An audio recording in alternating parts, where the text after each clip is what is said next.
Senhoras e senhores, começando mais um FSCast, o podcast oficial do Foras de Série, diretamente aqui dos estúdios da Insperiência. Agradecer ao Fabrício, mais uma vez, Andrezão.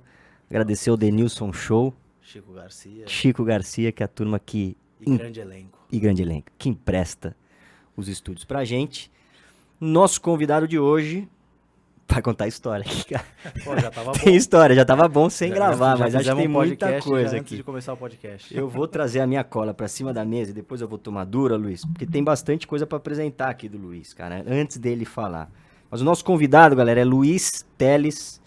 Ele é diretor de Storytelling e Inovação da Artplan. Luiz, vai me corrigindo aí, cara. É isso aí. Ele é fundador e Chief Story Officer, que depois a gente vai perguntar o Kikatsu é Chief Story Officer da A-Lab, né? E é responsável pelas redes sociais aí de Itaú, de Burger King, de Uber, do Uber. Falei esperto aqui, já deu aquela estourada no microfone. E do Now ou da Now? Da Now é complicado, perto de alguma coisa vem naturalmente o Now, né? Por isso que eu fiquei na dúvida. Que também é uma história de real-time content aí de grandes eventos e a gente vai entrar um pouquinho mais nessa história. Mas, Luizão, explica aí, cara, quem é o Luiz, conta a tua trajetória, experiência. Cara, você é de storytelling, pô. Vai ser fácil isso aí. Cara, eu sou um cara do interior. Ia ser do caralho se falasse, não, é isso aí que você falou. Mesmo. É isso aí que tá bom, já tá bom, vamos A nessa. próxima pergunta fala o quê, né? Cara de storytelling, é isso aí mesmo. Eu sou um cara do interior, nasci em Rio Claro, no interior de São Paulo. Ó. E desde cedo eu descobri que eu desenhava bem. Vocês têm relação, então, Andrezão? Rio Claro, a gente já... Eu não quis interromper, mas já que você interrompeu. O Vai melhor presidente que o Rio Claro Futebol Clube já teve na história. Que foi? Foi em 2010, eu fui presidente. Você foi presidente do Rio Claro Futebol Clube, pelo amor de Deus. Você deve ter conhecido o Sr. Klebs Sênior. Sim. Olha só, que coincidência, que bacana. Não, quem mais? Eu não Klebs lembro era apaixonado pelo Rio Claro Futebol Clube. O Sr. Klebs, torcedor ilustre. Tinha o... Baumgarten, Putz, a família Baumgarten lá, que era isso, muito envolvida com o clube. Que demais, que demais. Um ano como presidente do Rio Claro, um rebaixamento para 2 do Paulista. Não pisa mais em Rio Claro, Luiz. Persona não grata. Pois é. Mas é uma cidade muito peculiar, muito peculiar, muito característica. Eu gostava de lá. É legal. Até um certo momento é legal, antes da vida. Mas aí lá eu descobri que, entre outras coisas, eu tinha uma habilidade para desenhar e eu queria fazer histórias em quadrinhos, que era uma coisa que todo moleque na década de 80 que estava lá exposto àquilo que a gente lia, queria fazer. E isso fez com que eu saísse de lá para fazer uma faculdade de artes plásticas, então isso é uma coisa muito louca. Eu sou formado em artes plásticas na ECA, na USP. E aí, de artes plásticas, eu fui lá para fazer quadrinhos, descobri que o negócio era muito mais interessante do que só quadrinhos. Então, me formei um artista, passei a produzir, pintar e tal. Só que boletos precisam ser pagos, e aí você vai para um lugar onde você consegue ter algum tipo, sempre os boletos. São as cartas motivacionais, né? Que chegam todo mês na nossa casa. E eu, então, fui para o design gráfico, fui trabalhar no estúdio de design gráfico, que virou o que a gente chamou na época, e essa história é bacana, porque isso foi em 95, 96, a primeira agência digital do Brasil, Hipermídia. Com a Sandra Chemin, com o Alexandre Gibotti. E essa agência ela virou depois o que foi a Ogilvy Interactive. Então foi a primeira agência que conseguiu absorver uma estrutura, um pensamento digital, logo no comecinho, para dentro da sua própria estrutura. E por que é legal isso? Isso em 95, o comecinho da internet comercial no Brasil, eu me lembro de ter que ir na casa de um cliente que a gente estava fazendo um website para instalar o acesso à internet dele, que vinha um disquetinho do UOL. Então porque ninguém tinha, o cara estava comprando um site e ele não acessava a internet, que era uma coisa muito nova naquele momento. Então vou eu lá, era em Perdizes, no apartamento da pessoa, fazer aquele handshake todo lá, para ele poder ver aquilo que ele estava comprando da gente como agência digital que fazia websites. Então foi legal isso porque numa experiência muito intensa ali, a gente teve que aprender tudo, todo mundo fazia um pouco de tudo. Eu tinha uma pegada mais visual, né? Então aprendi a fazer Photoshop, né? Porque já tinha com essa formação, antes até de ir para essa agência. E aí você vai estudar arquitetura de informação, vai estudar HTML para poder fazer minimamente ali uma programação, vai estudar JavaScript. Java não, Java já era muito pesado. E vai, enfim, trabalhando em cima dessa história para poder fazer a coisa acontecer. E uma coisa que eu sempre guardo dessa história, momento lição, né? Momento inspiração. Corte. Ó o corte. Ó o corte. Olha aí, produção. Que é legal que quando você trabalha nesse ambiente digital, e isso é bacana quando a gente faz uma comparação com outros tipos de estrutura, é tudo muito colaborativo. Então, eu era o cara do design, eu entregava o JPEG para alguém que fazia a programação, esse cara entregava para alguém que era o cara de infraestrutura, e alguém fazia o texto especificamente de design. Então, tudo só acontecia porque era um coletivo, porque era um grupo de pessoas que estavam fazendo aquilo junto. Então, isso faz diferença, porque essa galera que trabalha com digital desde sempre, ela acaba tendo essa postura mais colaborativa mesmo. Não é aquela coisa, não, essa aqui é meu, essa ideia é minha, eu faço, eu entrego, não. A coisa não acontece se não tiver mais gente envolvida, isso é bacana. Então foi aí que eu entrei nesse mundo, que na época era esse mundo digital, desde o comecinho. E eu fui permeando esse universo desde sempre. Depois da Hipermídia, teve uma época que eu tive fora, fiz um sabático, meio sabático, viajando um pouquinho, dei uma desencanada, voltei. Fui freelancer na UMAP durante 8 meses, com o Marcos Susbacher e com o René que me levou, o René de Paula. Ele me levou para lá. E essa história também é boa, porque eles tinham uma área na UMAP que chamava No Media. E a área que a gente fazia internet. Então era uma coisa maluca. Eu falei, cara, como assim como assim No Media? Não faz sentido isso. E eram outras coisas que não eram mídia e a internet estava no meio dessa história. Que loucura. Ali teve uma coisa bacana que eu fiz, que eu aprendi a programar Flash 3. Não sei se vocês lembram o que é Flash. Sim, Flash era um aplicativo que você... para quem não sabe, para você que está aí, é um aplicativo que você fazia multimídia, né? Ele era leve, então era relativamente tranquilo. Tinha que ter um plugin no browser para poder ler. Gerava um arquivo SWF. E era uma grande solução de design na época, porque ele tinha uma super liberdade. E eu aprendi a fazer Flash 3, porque chegou um briefing lá para a gente fazer o site do J.R. Duran. Olha só. Então você imagina o que foi beleza. fazer isso. O site, eu era invejado por todos os assistentes de arte da UMAP naquele momento, em Flash. Então foi isso. Aí foi a minha primeira experiência. É mais jovem, o Flash é quase como um GIF. Isso. Só que mais sofisticado. Mais bolado. Mais Foi sofisticado. bem na referência, Andrezão. O GIF é mais antigo que o Flash. Acho que é a tua idade, né? É que é mais referência, né? Pessoal, Você viveu, né? Você viveu. cabelo branco. Aqui. E aí, entre isso, quer dizer, isso foi a agência de publicidade, depois eu tive uma pequena usina, que era uma pequena produtora de web design mesmo, eu e o René. Depois a gente foi para Wonderman, foi a primeira vez que eu estive na Wonderman. Então a gente era os caras da web da Wonderman, o departamento, né, o que era bacana também, porque aí eu comecei a ter um pouco de contato com o atendimento ao cliente, que era uma coisa que, a princípio, a gente não tinha muito, mas porque... como tudo acontecia, a gente fazia para todos os clientes, quem é que ia lá? Vai o cara lá do web, porque tem que explicar essa parada aqui que ninguém entende. Chama o menino da internet. Então era eu ou o René, o menino da internet, Chama o menino exatamente. da internet. Então isso foi bacana para poder ter esse traquejo, né, nessa relação com os clientes e tal.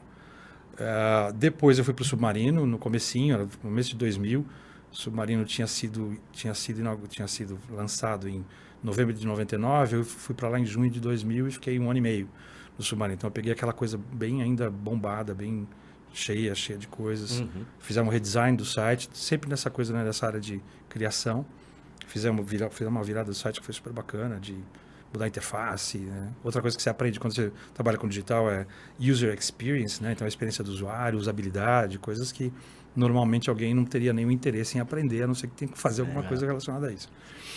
E então foi esse momento cliente, dali passei um pouco, né, em alguns desses clientes assim. Depois do Submarino fui Max Blue, depois fui American Express, sempre cuidando da web. Depois fui Sky, me chamaram por causa da minha experiência no Submarino, eu acabei sendo chamado para fazer a parte de e-commerce da Sky. E a Wonderman me chama de volta em 2007 para cuidar, olha que loucura, da conta da América Latina da Nokia. Olha só. A Nokia na época tinha 40% do market share global de celular, cara. Muito louco. Que aconteceu. E aí, justo em 2007, porque vocês se lembram que isso aconteceu em 2007, setembro de 2007, Steve Jobs vem e pá, iPhone. Então eu vi a Nokia derreter nos seguintes 5 anos, porque foi o que aconteceu. Então foi bem maluca essa experiência também. Que louco. Como você tem visto, Luiz, essa história que você do que você tá contando é que você cortou mato ali na internet, pelo menos aqui no Brasil, né, cara? Mato alto, E aí você tá falando de todas as profissões hoje, ou pelo menos as especialidades da área da internet, que, cara, que agora a galera, a molecada aí, vale ouro, né? Vale ouro. Essa turma aí. Como que você vê isso aí, cara, agora? Essa mudança aí de quem cortou mato e agora tá surfando uma onda? Eu acho muito bacana, porque na época você tinha... O que eu acho que tem acontecido hoje é que uma pessoa acabava tendo que aprender muitas disciplinas. Né? E hoje você consegue se especializar. Uhum. Tem um negócio que os caras chamam agora que como é que chama? UX Writer. Cara, fala assim, isso aqui é maravilhoso.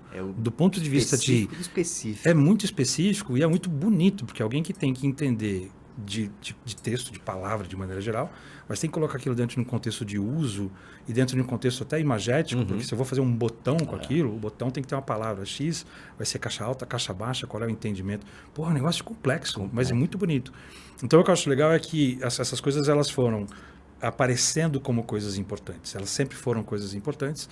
O que eu acho é que durante muito tempo, e você vê até hoje, né? Você olha uns aplicativos assim, quem fez isso não contratou um cara de UX, porque esse negócio é muito ruim de usar. Ou na pior das hipóteses, não usa, né? Ou não usa, só faz lá e deixa os usuários que se virem. Então eu acho bacana porque eu acho que essa onda, ela é, para mim, muito contemporânea. Ela espelha uma necessidade que vai ser cada vez maior de você ter pessoas que entendam de como é que essas coisas funcionam, né? A gente vai virar seres cada vez mais imagéticos, a gente vai virar coisas que cada vez mais automáticas, o som, a gente está falando de podcast, né? Então, o comando de voz vai ser uma coisa cada vez mais usada daqui para frente, não só por conta dos assistentes, mas de maneira geral. Eu acho que aqueles filmes de Spike Jonze, o Her, né? Aquilo é muito possível de acontecer. Né? Quando a gente pensa num dispositivo que fica cada vez menor e você aciona tudo por voz. E, por outro lado, alguns outros dispositivos que podem ser maiores, eles vão ser visuais. Então, eu vou ter que ter uma coisa muito bem resolvida ali para poder navegar por ele. Então, eu acho muito legal. Quase um desenho de roteiro, né? Do que você está... do que você está vendo, né? O botão precisa combinar com a informação, que precisa combinar com o próximo passo. Tudo tem que fazer sentido. Tem o storytelling pra caralho aí na veia, super, né? Super, né? 3 atos, Aristóteles, 1, 2, 3, ato 1, 2, 3. Né? Apresentação, conflito, resolução. E Luiz, como você se... Você quer falar alguma coisa, André? Não, vai lá, fenômeno. Como você se intitula hoje, assim, cara, no teu cargo, assim, hoje? Porque tem a história da Artplan que a gente falou, tem a da A-Lab, tem no Now, tem bastante coisa aí, mas você vai muito para essa história do storyteller ali, da narrativa. Eu sou contador de história, eu me considero um contador de história. Então, por outro lado, eu trago... Também me considero um especialista. Um especialista é muito, muito arrogante, não é isso? Um conhecedor, um estudioso do storytelling como disciplina. Porque tem uma técnica, né? Eu costumo dizer que nós somos naturalmente bons ouvidores de história. A gente ouve história desde sempre e a humanidade conta e ouve história desde sempre. Ela formulou linguagem a partir da história. Mas para você ser bom contador de história, talvez você precise de técnica. Tem gente que é inata. Tem gente que fala assim, esse cara é foda. Ele vem, e aí traz, seduz, as pessoas começam, a hora que você vê, tá todo mundo na dele. Pega essa turma do stand-up, né, cara? Como eles conectam pontos, né? No começo da história com o final da história, falando, não é possível. Gente que conta bem piada, pra mim, acho muito legal. Porque é isso, é natural. Ele sabe qual é. Ele cria né, começa uma história, cria uma tensão e pá, dá o punch. A avó da minha mulher, ela conta, esquece, contar piada pra ela conta o final. Aí ela esquece da história, como que era a mesma história? Fala, puta, já perdi. Aí você ri delas. Exatamente. Então tem gente que tem isso inato, mas tem gente que dá para aprender, é uma coisa que dá para você, é uma técnica, você consegue aprender. E eu acredito muito, tem uma frase do Yuval Harari, que eu escutei ele numa palestra, que eu achei muito bacana, e que eu falei, puta, acho que isso tem a ver com o que eu quero fazer. Ele fala assim, a gente como comunicador, a gente tem quase que uma missão de transformar, o mundo está muito complexo, então a nossa missão é transformar o complexo em histórias que as pessoas consigam entender. Eu falei, porra, acho que é isso aí que eu quero fazer.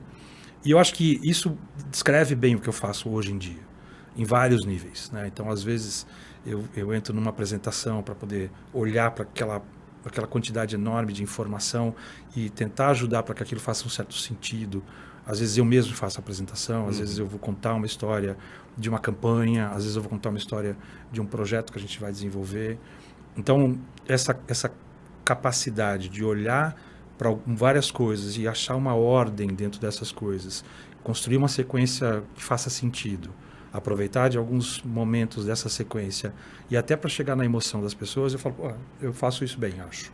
Então, como é que você entende essa metodologia da cabeça da audiência, seja ela qual for?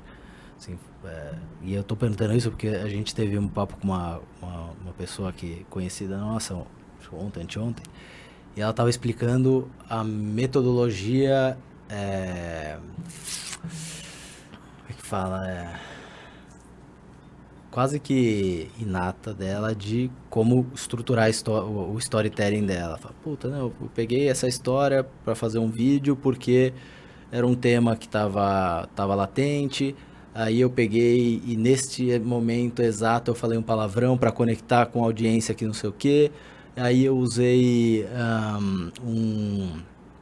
uma convocação a pessoas que poderiam levar esse conteúdo a quem interessa, porque eu sei que a minha audiência não se interessaria diretamente. Eu não sei o quanto que essa pessoa tem de fato estudado, ou é algo que ela entende do processo, mas como que você faz para entender a cabeça de quem está te vendo? Fala, puta, eu sei que aqui eu posso começar a perder as pessoas, então eu preciso colocar um plot twist para ele se reconectar para depois... Geralmente você tem essa sequência que é isso, né? Você tem a escrita criativa de roteiro acaba aproveitando muito desses recursos que são recursos que vêm de verdade do Aristóteles, da Grécia. O Aristóteles tem um termo que em algum momento você tem uma reviravolta. O termo reviravolta é maravilhoso, porque você está contando um negócio e alguma coisa acontece. Então, geralmente a estrutura básica ela é tão comum, ela é tão conhecida pela gente que ela funciona. Então, quando eu vou começar a contar alguma coisa para vocês, era uma vez um poeta francês que se encontrou no meio das ruas do inverno de Paris com um cego. Automaticamente você fala assim, opa, me transportei para Paris no inverno, talvez neve, talvez não, na sua Paris neva, na sua não. E aí, em algum momento eu falo, mas acontece uma coisa que, puf, né? Então, geralmente você começa com uma história de uma apresentação e você tem um ponto onde você marca essa virada, essa reviravolta, onde a coisa dá treta. Geralmente, a definição da história tem um começo, dá uma treta qualquer e você resolve essa treta. E o que faz as pessoas ficarem interessadas na história depois que você fala qual é a treta, é como é que vai ser resolvida. Esse é o segredo. Então, quanto mais eu te der subsídios de que aquilo vai ser resolvido, mas peraí, você vai falar assim, como é que essa história acaba? Porque é isso basicamente o que você quer, o que você quer saber, que todo mundo vai querer saber. E aí, o quanto é importante eu entender para quem eu estou contando a história, porque a minha linguagem vai ser diferente, meu timing vai ser diferente. Se for uma criança de 7 anos de idade, eu vou ter que ser muito mais rápido, muito mais ágil, essas viradas vão ter que ter ciclos maiores, né, ou menores no caso. Eu não vou poder usar uma palavra que seja muito sofisticada. Se for uma galera que já é mais agitado, se mais jovem, se for um corpo, mais um board, né, um conselho. Então o entendimento de quem é que está por trás, quem vai ouvir essa história, ajuda muito a calibrar um pouco dessa linguagem. Isso faz muito sentido quando a gente pensa no algoritmo do YouTube, como é que ele retém a atenção, a história dos primeiros 5 segundos. Que é engraçado, porque é uma mudança importante de narrativa, pelo menos ao meu ver, quando você vai de TV para os meios digitais, né? Que você traz a treta pro começo, aí a pessoa se conecta porque ela quer ver como que vai resolver. E quando você vai pra TV, não, você faz esse primeiro ato ali de contextualizar e tal. Eu brinco, tem a história de apresentar um jogador de futebol, né, famosos, né? Que você fala, puta, como é que eu apresento na televisão? Jogador XYZ que jogou não sei aonde, aí seleção brasileira, blá, blá, blá, blá, e aí você conta o que aconteceu. Quando você vai pros meios digitais, você tem que falar, é o Kaká, o Denilson, não sei o que. Tá. E aí, a partir daí, você conta a história. Quanto que isso muda na tua estrutura, assim, de raciocínio, né? Geral, assim, de tanto construir um site até vou fazer um conteúdo, fazer uma campanha digital. Quanto que isso impacta para você? Impacta bastante, assim. Isso que você falou a gente estuda alguns arcos narrativos clássicos, né? Então tem vários tipos de arcos narrativos. Tem uns que eu adoro, tem um que chama Cinderela, que ela vai bem, dá uma queda, depois ela sobe de novo, né? Tipo, né, do drama daquele personagem. E tem um que chama In Media Res, né? Ou seja, no meio da parada. A história começa no meio da história. E a gente já viu filmes que começam uma Sim. perseguição 007, blá, blá, blá, e depois você vai entender o que aconteceu para chegar naquele momento. Mas a lógica do conteúdo, ela tem que seguir, ela muda muito quando você pensa nisso, por conta disso que a gente estava falando. Tem algoritmo, tem um monte de gente fazendo coisas, tem coisas que se destacam, coisas que não se destacam, tem audiências diferentes. Então, geralmente, o que a gente pensa, como eu penso em estruturar histórias quando eu vou falar 15 segundos, é que às vezes faz sentido você começar no meio da história e fazer um mini flashback, mesmo que sejam 15 segundos. E acho que o que acontece é que a gente tem que acelerar muito dessas coisas. Às vezes eu vejo stories ou então TikToks, etc., que você consegue perceber claramente 1, 2, 3, sabe? Tem começo, meio e fim. Apresentou, complicou e resolveu. Mesmo rápido. Mesmo rápido. É. E eu contei isso também recentemente. Eu comecei, às vezes eu faço... como as pessoas têm necessidade dessa estrutura. A estrutura é uma coisa muito bacana em termos de história. E às vezes eu faço cobertura de evento. Então eu vou para um evento, vou lá para o VTEX Day e falo, puta, vou fazer um stories contando um pouco, compartilhando um pouco essas coisas que eu estou descobrindo aqui. Então eu pego foto de tela, escrevo, etc. E geralmente quando eu termino uma dessas sequências todas, eu escrevo a palavrinha fim. E é muito louco, porque as pessoas se sentem... Elas não ficam satisfeitas com o fim, porque ela entendeu que aquilo é uma história e vai começar uma outra. E é muito legal, eu tenho as pessoas mandam aplausozinhos no fim, porque eu fechei aquilo. Então, a gente percebe que muito conteúdo que não tem um pensamento de história, que não tem essa consciência, ele não fecha as coisas, ele vai deixando sempre aberto. E aquela coisa que aquele filme que você sai assim, para onde foi aquele personagem? Por que aquela história morreu e ninguém me deu satisfação, né? Então, trazer um pouco desse conhecimento de estrutura, mesmo que seja para um micro conteúdo de 15 segundos, é possível, funciona. Não é a única coisa que você tem que fazer. Tem coisas que você vai pirar na batata e vamos fazer um negócio que não tem explicação, né? Por que aquele negócio ganha uma aderência tão grande mesmo no algoritmo e por que algumas outras coisas que são super bem produzidas não ganham, né? Aliás, uma outras coisas que a gente pode depois falar é isso, esse equilíbrio que você tem que ter entre o timing de alguma publicação e a qualidade da produção que você tem na mesma publicação. Tem coisas que você não pode esperar. Então, não vou nem editar esse negócio. Ele vai meio bruto mesmo, porque faz sentido, porque ele está naquele calor, naquele momento, né? Então, E isso você vive muito na operação do Now. exatamente. Que é a plataforma... Pode chamar de plataforma? A não, gente é uma unidade de negócio, mas é quase um produto que a tá. gente coloca, né? Que a gente, Tá. é uma metodologia, a gente pode Tá. chamar isso também, né? Porque eu aplico essa metodologia em casos específicos e aí a gente, dependendo do caso, ela vai se moldando. E o mas principal- é uma forma de trabalho. Tá, e o principal case, podemos dizer que é o Rock in Rio também. Que aí vocês fazem as coberturas malucas aí Exatamente. dos bunkers, uma operação enorme. E que, e que precisa respeitar muito disso que você está falando, né, cara? O que tá quente ali, momento que... Puta, beleza, passa... Não é nem passa a qualidade, mas não vou olhar com tanto carinho pra produção, pra edição, pra finalização e tudo mais, porque eu preciso aproveitar aquele hypezão. A mensagem acaba sendo mais importante do que a forma ali, né? Exatamente. o formato. Ele nasce em 2017, o Now. O nome também já mostra isso, né? O agora. Sim. Ele nasceu na operação de Rock in Rio 2017. A gente decidiu organizar, planejar, ter espaços específicos para multidisciplinas trabalharem ao mesmo tempo dentro da cidade do rock, para que a gente pudesse... O objetivo era muito singelo. A cidade do rock, ela é limitada fisicamente. Então, aproximadamente cabem 700 mil pessoas lá, 100 mil pessoas ao longo dos 7 dias. A quantidade de pessoas que têm interesse naquilo é muito maior do que... Apesar de ser 700 mil, a quantidade de gente é muito maior do que 700 mil. Então, a gente falou, eu preciso criar um conteúdo que seja para as pessoas que estão aqui, mas muito para as pessoas que não estão aqui. Que vai além de simplesmente ver o show, porque o que interessa, o que engaja, o que gera conversa, é o que está por trás do show, é o antes, é o entre os shows. Então a gente falou, esse é o nosso objetivo, a gente conseguir dar um pouquinho de sensação de estar presente na cidade do rock para quem não está aqui fisicamente. E como a gente faz isso? Indo atrás de histórias o tempo todo, vindo para o campo, né? Então a gente vai captar essas histórias. Vocês a gente mandam faz a o turma planejamento, vai todo mundo para rua. A pista ali. Todo mundo para rua. Uma das coisas mais importantes que a gente faz no planejamento, é definir esse roteiro. Olha, hoje é o dia tal, o que a gente vai fazer? A gente vai cobrir isso, aquilo. O André vai estar no palco Mundo, o Rafa vai estar no palco Sunset, um vai tocar depois do outro, vai tocar isso, aquilo.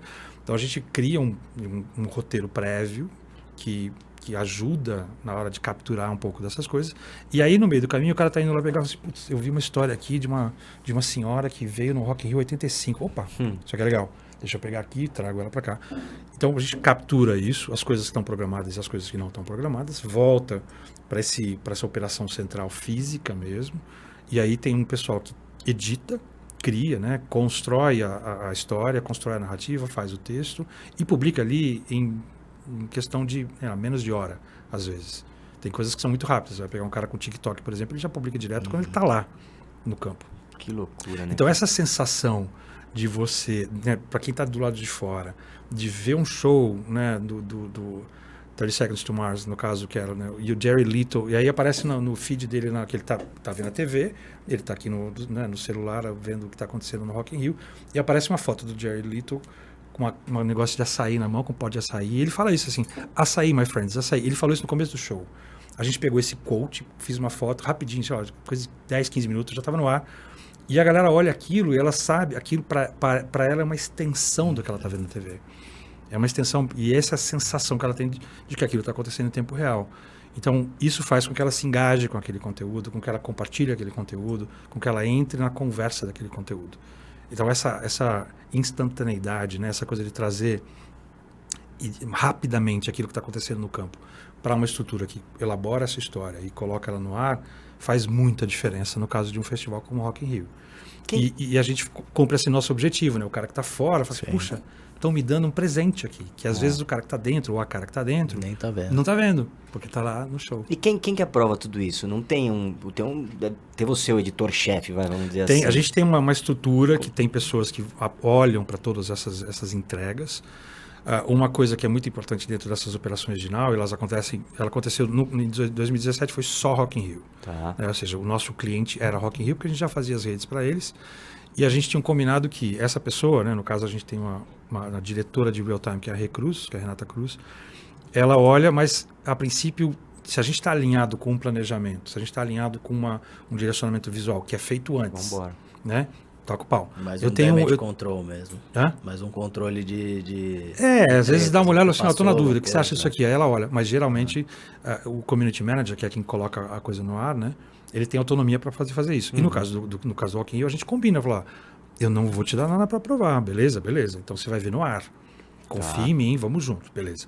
Rock in Rio, a gente já faz isso para eles normalmente. Agora pega uma marca nova. Então, de 2017 para 2019, a gente cresceu essa operação. Ela tinha, em 2017, ela tinha 75 pessoas, entre todo mundo que estava captando, todo mundo que estava processando, criando e publicando.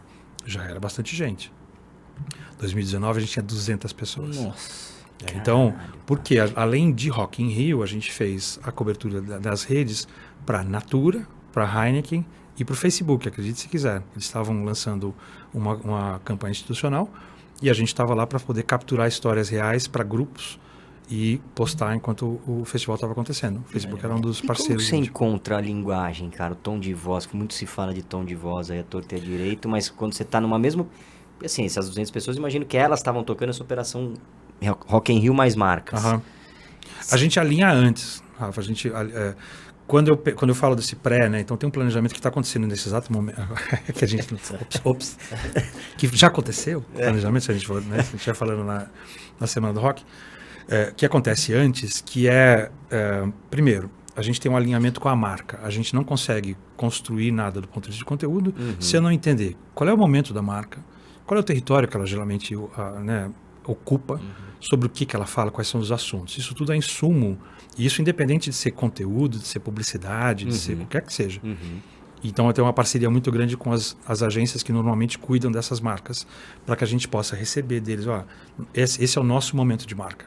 E essa é a comunicação que a gente vai fazer durante o festival ou para o festival. Beleza, isso aqui é insumo para mim, a gente vem, faz um planejamento que transforma isso em conversas, em editorias específicas dentro de cada uma dessas redes. A gente faz um planejamento por rede, cada rede vai ter um propósito específico. E a gente define criativamente qual é o tom de voz, que tem que estar alinhado com a marca. E como é que a gente mantém a consistência? A gente pega esse planejamento, chama todo mundo e fala assim, gente, Rock in Rio. essas são as editorias, esse é o território de marca, isso aqui é, né, o momento da marca, e essa aqui é mais informal, mais formal, usa gíria, não usa gíria, que tem palavra que a gente usa.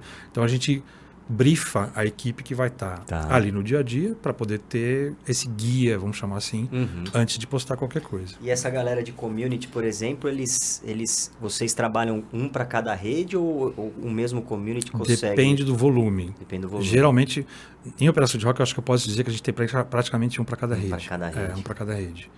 Porque você pensa na Twitter, né?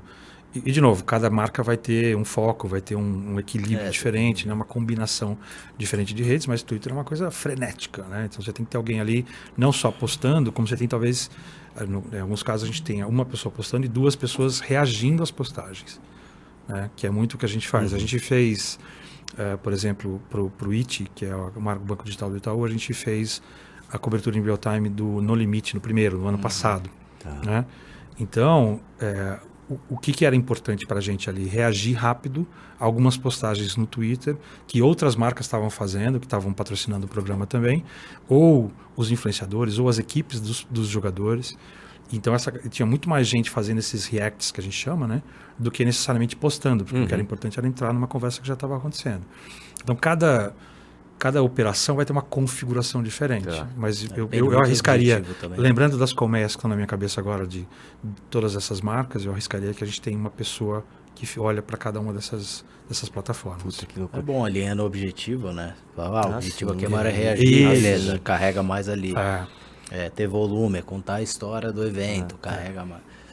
Isso é importante, e as marcas elas têm dificuldade muitas vezes para entender essa distribuição, né? Você fala, putz, eu vou até algumas agências, né? Fala, puta, eu preciso colocar 2 communities, 3 communities para reagir. Fala, pô, não. Peraí, vai custar. Eu reajo aqui no meu Twitter para um monte de gente. Não precisa, eu dou conta, exatamente. É engraçado isso, né? Que não... E aí também é engraçado ouvir quando fala, pô, tem 200 pessoas trabalhando. Né? Fala, pô, não é um negócio que... Muita gente, cara. Que resolve, né? Um community faz tudo. Não né? Não dá. Mas tem a história do evento, né? Que acho que ajuda a marca a entender o volume de pessoas para aquele one shot ali, um one week shot, seja lá o que for ali também, que também ajuda a provar. Porque também você não mantém uma estrutura dessa always on, né, cara? Não e dá. tem que ser sustentável o conteúdo, Não, né? Que a gente sempre fala disso, seja em produção, seja em operação e tudo mais. Mas não always on manter... Tudo bem que eu sei que as 200... Eu imagino, né? Não é que eu sei que as 200 pessoas não são para uma única marca. Estão ali divididos em grupos, né? De 40 pessoas, sei lá. Que mesmo assim, se parar pra pensar, 40 pessoas também, né? Se a gente divide para 5... É gente pra cacete, cara. Mas que num always on ali é difícil de manter, de sustentar, né? Aí começa aquela... mas tá bom, eu faço o Twitter junto com não sei o quê, que agora com o Instagram, com o TikTok, que tá... E aí, puta, quando você vê... E às vezes até dá durante um tempo. Então, a gente está falando de um festival que tem 7 dias de festival, são 10 dias corridos de trabalho. Então, às vezes, aí é muito difícil você conseguir sustentar. Mas, por outro lado, por exemplo, e a nossa estrutura é uma estrutura muito flexível. Tanto que a gente tem, né, um ecossistema, quase uma corrente, né? uma galera, né? que a gente sabe que trabalha, que tem experiência, já trabalharam com a gente algumas vezes, e a gente sempre chama, temos parceiros de captação, especificamente no caso do Rock in Rio, a gente tem uma parceria com a Hate Flash, que são os parceiros de captação, que são muito legais, são muito foda, tem um olhar, são né? bons, que eu estava falando para você, como é que você garante essa consistência ao longo de toda a operação? A gente conversa com eles, olha, isso aqui que a gente quer. Esse é o dia do pop. O dia do pop vai ser colorido. Então, quem sai pro campo, sai atrás de colorido. Esse é o dia do heavy metal. Tiozinho de jaqueta de couro. Aí você vai trazer um pouco desse mood, né? Desse ambiente. Dark, a partir disso. Então, é uma conexão muito legal com quem está fazendo essa captação. Engraçado, né? Muita coisa na vida resolve com comunicação, né? Quase conversa, né? O que a gente faz? A gente conversa com eles.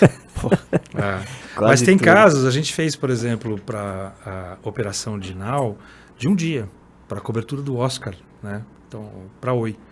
Qual que era a pegada? Eles tinham lá né, Oi Fibra, então tem uma conexão direta com o entretenimento, com o streaming, com tudo que está rolando. Assim, vamos participar de uma conversa que vai estar acontecendo, que é as pessoas falando sobre Oi, sobre Oscar, e a gente vai estar como marca se posicionando. E aí é um dia e meio de operação, você começa a planejar um dia antes, você prepara um pouco os assets, né, o que você vai usar em termos de imagem e tal. E nesse caso, talvez dê para você ter uma pessoa operando duas coisas, porque o volume, né, ele é mais controlado, é uma operação de, às vezes, 5, 6 pessoas você resolve. Então, ele é muito maleável nesse sentido. Dependendo da necessidade, a gente monta mais, menos gente. E case, Luizão? O que você tem de case legal para contar que você contaria que você falou, cara, esse é... Só antes de case, eu tenho ainda nesse tema da construção de narrativa só. Como é que o conteúdo gerado pelo usuário, qual que é o papel dele dentro dessa história toda? Porque a gente, Rock in Rio é um super case, né, em vários aspectos, e para mim um deles é de dar voz às pessoas, né, de dar voz ao cara que tá lá, uma menina que tá lá curtindo o evento. Ela vira um ativo quase da marca, né, divulgando, e vocês usam muito desse conteúdo. Qual que é o papel desse, e como que a dica para incluir essa narrativa endêmica, ou se apropriar, no bom sentido, mas se apropriar dessa narrativa para compor a sua narrativa, né? Como é que faz isso? A gente traz para a conversa, né? Primeiro que a gente tem um dos pilares da operação do Now é um laboratório de dados. Então, todo esse planejamento, ele também pressupõe de que, se esse é o assunto sobre o qual você vai falar, eu já começo a fazer um monitoramento de conversas onde esse assunto está presente. Então, eu venho preparado. E nesse monitoramento de conversas, invariavelmente, eu começo, e não só o antes, mas o durante. Isso é muito foda, né? Porque você tá falando assim, não é que eu entro, eu caço conversas que estão acontecendo lá, ou melhor... Você descobre conversas lá. Não. Você encaixa conversas que estão acontecendo, conversas que acontecem lá no dia em temas que você já predefiniu. Isso é muito foda. Né? Eu faço esses recortes. Isso é muito bom. E aí o que acontece? Isso acontece também durante, né? Invariavelmente eu vou achar quem são os atores e atrizes principais dessas conversas. Legal. E com eles eu interajo. Que legal. Eu falo assim, André, que legal que você... Eu como Rock in Rio, como marca, que bacana que você curtiu, que vai ter o Post Malone. Vamos falar mais sobre isso. Aí, você acha aquilo tão legal que você fala, olha, o Rock in Rio me respondeu. Então, se eu faço isso com conteúdos que são legais, que são interessantes, que são relevantes, com pessoas que têm um alcance bacana, eu consigo aumentar ainda mais e ampliar a chegada dessa conversa. A sensação que fica, pelo menos como audiência, não é o Rock in Rio veio me perguntar alguma coisa, é o Rock in Rio tá me ouvindo, né? Isso, exatamente. Isso que eu acho que é o mais legal, exatamente. Assim. Que é diferente, né? Você fala, não, ele veio aqui atrás de mim perguntar um negócio. Não, ele me achou ali e ouviu o que eu tava falando. E ele tá reconhecendo que o meu conteúdo faz sentido para ele. Que isso aqui é bacana. Porque faz, né? A gente tem uma capacidade limitada de conseguir capturar as histórias. Agora são 100 mil pessoas ali que estão... E elas estão, todas elas, eu achei bacana isso, eu estava num evento que é o Manorama, que é um evento do próprio Rock in Rio, e o Marcelo Tass estava nos painéis, ele falou assim, não, esse conceito de emissora, lembra disso? Emissora, não existe mais, porque todo mundo é emissor, né? Todo mundo é emissor. Então a gente tem 100 mil pessoas ali que são produtores de conteúdo potencialmente, e eles estão naquele momento fazendo aquilo. Se eu tenho um olhar de curadoria, primeiro de descoberta, que acha quem são essas pessoas, faz com que aquilo faça sentido para a história que a gente está contando, eu trago isso para essa conversa grande, ela só tem uma tendência a ser ampliada, né? E cada vez chegar em mais pessoas. E aí a gente de novo bate o nosso objetivo, que é, eu tenho que fazer essa história chegar para quem não está aqui, né? Que é muito legal. Essas duas coisas para mim que me chamam mais atenção, essa de... trazer e as pessoas terem a sensação que elas estão sendo ouvidas e não perguntadas ou não respondendo alguma coisa, e essa história desse desenvolvimento da relação, assim, né, que chega a um ponto de quase um trabalho conjunto, né? Exatamente, é uma cocriação. Isso é muito legal mesmo. E aí o oposto, né, no sentido contrário também acontece, ou seja, a gente postar e a galera, né, pegar aquilo, comentar ali. Então eles produzem conteúdo nos comentários, na forma como eles interagem, na maneira como eles redistribuem aquele conteúdo, que é valioso para eles, é importante para eles, eles vão Bom interagir, isso é bacana. Então, de novo, é por isso que a palavra conversa é importante, porque é o que acontece. E aí você tem que ter um cara ali, ou uma cara ali, um community manager, que tem esse olhar, esse radar sustentado. Pô, vocês vão ver, se vocês forem pro Rock in Rio, vocês vão ver que tem uns dashboards, assim, onde a gente tem uma ferramenta que eu acho muito legal, que ela faz, quando a gente posta alguma coisa, ela mede, numa escala de tempo, a quantidade de interações daquela peça, daquele pedaço de conteúdo. Então, quanto mais aguda for essa curva, significa que ele, organicamente, já está com um crescimento bacana. O que a gente faz malandramente? Põe a mídia naquela peça. Porque ela já está sendo... Eu surfo numa conversa crescente. Ela já está indo para aquele lugar que a gente quer que ela vá sozinha. Se eu dou um empurrãozinho, o negócio vai. Então, eu consigo, de uma certa maneira, otimizar a mídia a partir dessa lógica de entender a tendência. Que é o uso inteligente da mídia, né? A gente fala muito disso. Não é põe mídia em tudo e ver o que dá, né? Entubar que é dinheiro que vai, né, cara? Que a gente tem essa discussão, né? A gente fala algumas vezes, as pessoas que falam, não, porque o Facebook tá cortando alcance, o YouTube tá cortando alcance. Eu falo, é isso ou é você que tá investindo errado, né? Porque pra mim a lógica é muito simples, né? Pô, tá aqui, eu falo, isso aqui vai interessar pro Rafael. E eu tô falando, que eu tô investindo na mídia. Rafael não se interessa, a plataforma não vai entregar para pessoas igual ao Rafael, acabou. Tua mídia foi por água abaixo. E essa forma de você aproveitar já onda, você fala, putz, isso aqui já tá dando certo, só vou acelerar, você faz exatamente o caminho inverso, né? E parece ser tão simples, mas, cara, por que é pouco aplicado? Assim, né? Eu acho que é falta de contato com esse tipo de tecnologia, né? A gente tem uma outra empresa do grupo que é a Convert, que tem a Glaucia Montanha, que ela é a CEO da Convert, e ela fala muito que a gente tem que aprender, a gente não tem mais esse conceito clássico de funil, né? Não existe mais isso. As coisas acontecem ao mesmo tempo, então são jornadas, e não é uma, são várias jornadas. Dependendo do teu estímulo, você vai começar a procurar as coisas de maneiras diferentes. Então, e as pessoas às vezes ficam na lógica do funil. Eu vou jogar um monte aqui em cima, um pouquinho aqui embaixo, e vou tentar resolver aqui e vender. E não funciona mais assim. Então, acho que é um pouco de mentalidade mesmo, da maneira como ela olha para aquelas estratégias. Sendo que você tem formas, ferramentas, técnicas e metodologias para você entender que as jornadas estão bagunçadas, mas você tem forma de... esse cara está procurando isso naquele momento, e aí, que é bacana, de novo, com conteúdo, entrar com alguma coisa que faça sentido para aquele momento. Agora, qual é a sacada? Dá mais trabalho. Então, se você fazer um plano de mídia, joga tudo na Globo. Era fácil, você viveu isso. Sim. Põe lá, 60%, 70% da tua verba de mídia está na Globo, e o resto você vai dividir entre jornal, revista, out of home. Era fácil fazer plano de... Fácil. Nunca foi fácil. Sim. Mas eu digo, a quantidade de variáveis era muito menor, infinitamente menor. As pessoas de mídia que estão me olhando agora, pelo amor de Deus. Eu não estou subestimando. Já está aparecendo um pontinho vermelho. Um alvo ali com a cara do Luiz. Absolutamente. Eu sei que sempre foi muito complicado, mas... Separa o corte, esse é o corte. Esse mídia, é o corte. Luiz falou que a mídia... Claquete. Mídia é sempre muito fácil. Mas você falou da história, justamente dessa história de não é fácil. Não é fácil, mas quando acerta é muito mais genuíno, mais autêntico, e o resultado é muito mais verdadeiro, de fato, né, cara, do que é o que você falou aí. Jogou pra todo mundo, quem pegar, pegou. É a carta, né? Joga a carta pro alto, né? Joga a carta, quem pegar, pegou. Não tem isso, aqui né? Não, aqui a gente tá sendo legítimo, tá respeitando e fazendo um cruzamento importante entre o que faz sentido para uma marca ou qualquer coisa que seja, não necessariamente uma marca, mas pode ser quem quer que esteja gerando o conteúdo, e o que faz sentido para aquela conversa, daquela audiência. Então, teve alguma marca que tentou nessa operação de... Pelo que eu entendi, você falou de... O objetivo sempre foi muito gerar conversa, gerar muito conhecimento com uma grande parte daquela galera que está envolvida naquele momento, seja físico, seja... interessado naquele tema. E assim, cara, o que eu posso dizer?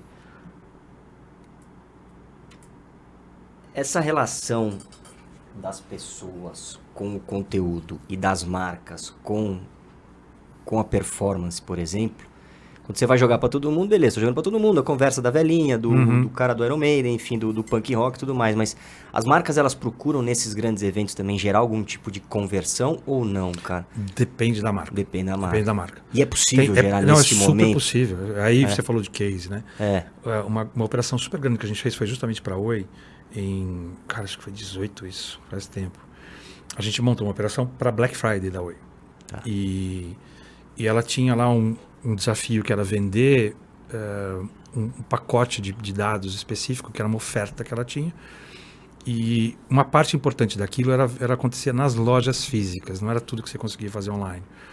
E a gente criou uma estratégia de conteúdo com essa operação, com dados, e a gente ia mudando o tempo inteiro para poder fazer. E a gente conseguiu achar um jeito de trabalhar com esse planejamento, mudar o rumo no meio da história, onde a gente conseguiu fazer uma grande, digamos, alcançar muita gente do ponto de vista de conhecimento daquela oferta, daquela marca, e gerar conversão na própria loja.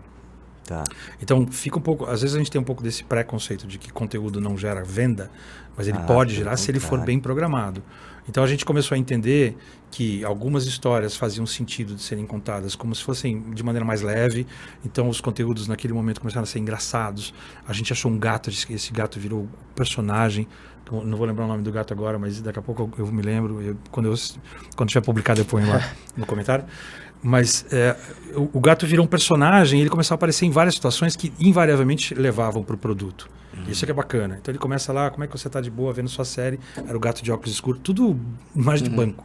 Né? Mas ele virou uma coisa que tinha consistência, que era um personagem, ele aparecia em vários momentos diferentes da vida dele, e todos eles a gente conseguiu relacionar isso com um produto específico. E a gente teve um super sucesso de conversão. Né? Muito além do que a gente tinha imaginado. Acho que ficou 30%, 40% acima da meta do que eles tinham estabelecido naquele momento para poder vender. Então, é possível, sim, a gente ter, e depende, de novo, do objetivo e da estratégia. Né? Porque você pega um Rock in Rio, por exemplo, você está trabalhando para uma marca, para X marca, aí vai vender uma batatinha frita em saquinho. Daqui a pouco vai vir, Rafael, fala mais perto do microfone. Você tá contando uma história, você tá contando história, você tá gerando conversa, participando de conversa, e de repente você precisa dar uma mensagem de venda, né, cara? Puta, isso é uma pentelhação. Não é, cara, porque depende do... Se você for no que do que a audiência precisa, não fica. Mas ela não te parece, por exemplo, a propaganda da TV, que ela vai e vem pra te interromper num determinado momento da história? Eu acho que sabe qual é o problema? É quando isso é só isso. Só isso? Pode ser. A gente teve um outro case numa época que a gente não era nem real time, mas era conteúdo. A gente trabalhava para o Beach Park. E a gente fazia conteúdo das redes deles. E a gente conseguiu também estabelecer uma estratégia que tinha esses 3 momentos. E é muito claro quando você faz o conteúdo. O conteúdo que é o conteúdo de marca, por exemplo, ele contava a história de uma menina que cresceu em Fortaleza e a família sempre ia para o Beach Park, tirava fotos, etc. Quando ela era menina. Essa menina estava em Portugal. A gente puxou ela de Portugal, ela fez um reencontro da família, sem a família saber. Ela chegou de surpresa no dia do Beach Park e fizemos as fotos que ela fazia como criança com todos os adultos, e ela vindo de Portugal. Esse é um conteúdo que o parque, ele está no fundo da história. Ele não é o protagonista. O protagonista é a família e essa menina. Então isso aqui, lá em cima. Tem outros conteúdos que a gente fazia que tinham a ver com o clima, né, a piscina, as paisagens do parque. Então, algumas coisas que aí era o que a gente chamaria de feature de produto. Né? E aí eu tinha um outro negócio que era venda. Assim, pacote para verão. Parará. Então, quando a gente conseguia, do ponto de vista de mídia, inclusive, fazer uma coisa que era sequencial, quando chega o pacote de verão, ele não é intrusivo, porque eu já seduzia essa pessoa com esse tipo de conteúdo, que não é assumidamente publicitário. Ele tem uma história para contar antes de você chegar com a marca e falar, ó, agora é a marca que está acontecendo. O executivo ali tem maturidade ali. Total, para entender isso, porque... Tem um equilíbrio de verba, inclusive, né? Quanto eu ponho aqui, quanto eu ponho no meio, quanto eu ponho aqui na parte de conversão. E a boa mídia vai acabar entregando isso aí para quem está buscando já, né? Então essa que eu acho que é a grande diferença do online e offline, né? Que se você faz essa mesma narrativa na televisão, você está entregando possivelmente um monte de gente que você não tem ideia se tem interesse. Quando você vai para o digital, se você faz bem um trabalho de mídia, você está ali, teoricamente, já, se a pessoa está ali querendo, buscando, olhando, você fala, olha que legal essa história. Conectei. Sim. Não sei o que. Tá aqui o pacote. Acho que é isso que, para mim, essa que é a grande diferença. Quando a gente fala, puta, será que é intrusivo igual? Eu acho que não. Porque primeiro que você parte de um princípio que você está indo atrás de uma pessoa que, de alguma forma, está inclinada. E segundo, você tem a história, né? Que você não está só no compre aqui. Você fala, pô, conecta aqui comigo. Pô, você gostou? Tá aqui. O só compra aqui cansa. O só e compra ele aqui passa a não cansa. ser mais eficiente. E a mídia é importante. Por isso que tem que valorizar o profissional de mídia, porque é uma... Menos aquele que compra só Globo. Outro corte aqui pra fazer o remédio aqui da... Muito bom. E, aliás, ele tá falando de gato, você viu, cara? E a gente tá falando um pouco de conteúdos tipo What's Inside, né? Antes. Você viu que tá uma tendência, eu tenho um perfil que tá crescendo pra caramba, que é de um gato que ele faz comida. Então, eu sei, eu já cara, vi. é maravilhoso. Já vi imagens desse gato. Maravilhoso. Mas eu não... O cara começa a filmar TikTok. assim, começa a filmar tipo, só as mãozinhas do gato, cozinhando, misturando as coisas, não sei o que, e termina com o gato de óculos e aí o prato. Miau! Cara, mas assim, é tão simples, mas cara, você não consegue parar de ver. Eu, pelo menos, não consigo parar de ver. É muito louco. É tão estranho que você fica olhando e fala, cara. Igual aqueles cachorros. Tinha uns cachorros que ficavam numa mesa, que eles ficavam jantando, eles não ficavam cozinhando. Tinha uns cachorros fazendo Cara, é isso. maravilhoso. É muito louco. Isso eu acho que as marcas aproveitam muito pouco, cara. É bizarro, né? Imagina uma, sei lá, uma Sazon aproveitar Sabe esse que gato. elas aproveitam depois que bombou, a minha opinião. Mas não tem o... E desculpa o termo aqui, mas falta um pouco de culhão às vezes, mas não tem o culhão pra fazer. Não, vamos fazer. Apostar. Pra apostar. Não pensar numa loucura aqui. Tá no meu território, tudo que você falou, né? Mas Tá é isso que no eu falo, meu não precisa território. pensar. Se o cara se surfar no TikTok, ele já vai achar um monte de coisa que tá rolando. Não precisa nem pensar. Fala assim, cara, aproveita. Olha, tá vendo esse negócio do gato? Tem Cara, que ter olhar. aproveita. Tem que ter olhar. A gente tem no Lab, né? Não no Now, a gente tem no Lab tem um produto mesmo, uma metodologia que chama Creators Hub. E ela parte de uma premissa que é muito bacana, que é o seguinte: a gente percebeu que tem muita gente ali dentro da equipe que são pessoas que têm uma sensibilidade para entender, assim como você, elas estão lá vendo o TikTok, só que elas conseguem fazer uma conexão com marcas que a gente já atende. Ela fala assim, opa, isso aqui é interessante. E o nosso desafio, e a gente tem visto isso funcionar, a gente consegue pegar algumas desses perfis em ascendência. Legal. E aí a gente chega, ó, marca, tem um perfil aqui que está Antes em de estourar, ascendência, e aí a gente pode trazer para você o que você acha. Depois a gente fazemos alguma coisa com esse cara, a gente vira quase que parceiro do creator, entendeu? Porque quando ele estiver no outro patamar, a gente vai estar junto dele, a gente que apostou no primeiro momento.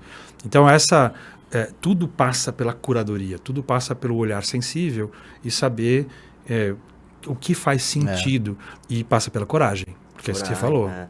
Uma marca tem que falar, pô, eu vou dar a minha marca. Pô, veja, o Itaú fez isso. A gente atende a conta do Itaú no TikTok. A gente lançou o Itaú no TikTok.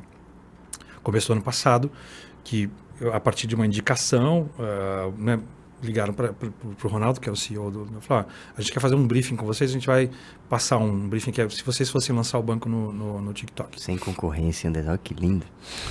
Não, foi isso Sem mesmo. Foi mais o briefing, a resposta do briefing ia ser sim ou não, né? E aí a gente, enfim, a estratégia foi, a gente fez a Coragem, eu lembrei da Coragem porque a gente trouxe o Pedro Sampaio no começo de 2021, né? Coincidentemente em seguida ele foi no BBB, antes dele estar desse jeito que ele está. E a Coragem do Itaú foi, trabalha com o meu asset sonoro. Então ele deu o tan pro Pedro, e o Pedro fez um mix daquilo. No perfil dele, aparecendo mixando, e falou assim, mas se você quer ver o mix completo, vai lá no perfil que a gente vai abrir do Itaú. Puxa, aí a Mirella, que é uma coreógrafa que faz as dancinhas todas, fez uma dancinha também. Vai lá que a gente vai ensinar para você como é que faz esse negócio. Então, lógico que o Pedro é muito bom, teve a coragem da marca de chegar e falar, pode usar o meu asset para poder fazer isso acontecer. E aí aquilo funcionou super bem, porque todo mundo...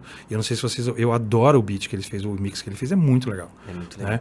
Então a partir desse momento, a coragem se manteve, porque a gente está falando de conteúdo, a gente está falando de legitimidade, a gente está falando de coisas que são autênticas. É isso que funciona no conteúdo. Então não adianta você chegar para um creator desse e falar assim, eu quero que você faça as coisas desse jeito. Você fala assim, não rola. Né? Então a coragem está em falar assim, vamos falar sobre educação financeira? Faz do teu jeito. Mas faz com a minha marca. É isso que eu quero que você faça. Pode dar certo? Pode. Pode dar merda? Né? Pode. E você falou uma coisa muito legal que gera negócio, né? Que vira um círculo virtuoso da história. Porque, cara, o creator precisa da marca. Ele tem a audiência dele, ele tem o jeito de falar dele, etc e tal. Mas ele precisa da marca, né, cara? Porque senão é só dinheiro que vai, né? Mais ou menos é só dinheiro que vai. E as marcas, ao mesmo tempo, também querem estar com essa audiência, querem estar com essa galera, com essa influência toda. Então, pô...